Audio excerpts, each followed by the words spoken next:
Often when we discuss microservices architecture, the monolithic application is the primary target of our ire.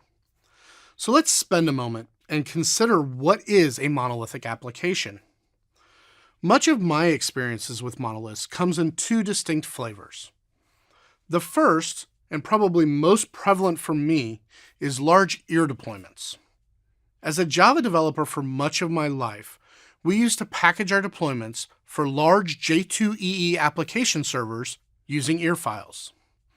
All of the components were built into the common ear file structure. Components were packaged along with both very similar and very different components. These components would solve many uses, but the issues were in both how the code operated and how it was packaged.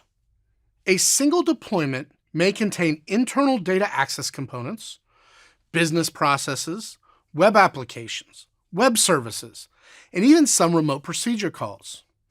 All this packaged into one very large artifact. Now let's take a look at code use in a traditional monolithic application. Now I often say that as a profession, developers are lazy. If there's a shortcut, we take it. Now this isn't an indictment of our community, it's really simply a statement of fact. If I can use an object designed for a purpose outside my use case, but shoehorn my use case in without writing a lot of code, I often will try to do just that. It saves time and energy, often with little immediate side effects. But trust me, the side effects exist.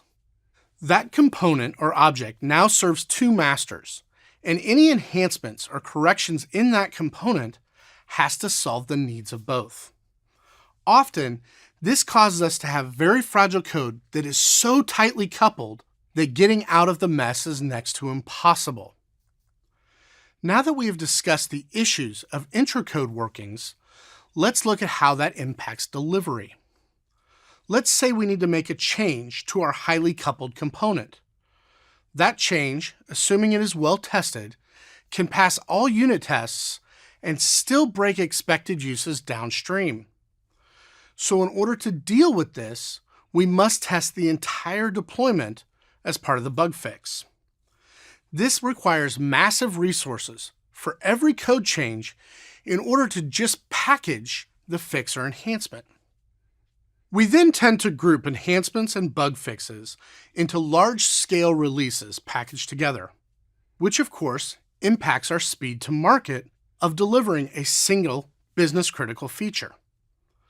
Now let's say we have handled the coupling in our code and handled the testing and packaging needs of our monolithic artifact. It's now time to deploy. I have seen and heard of deployments of monoliths that take days to actually do the deployment, and then many more days of production validation.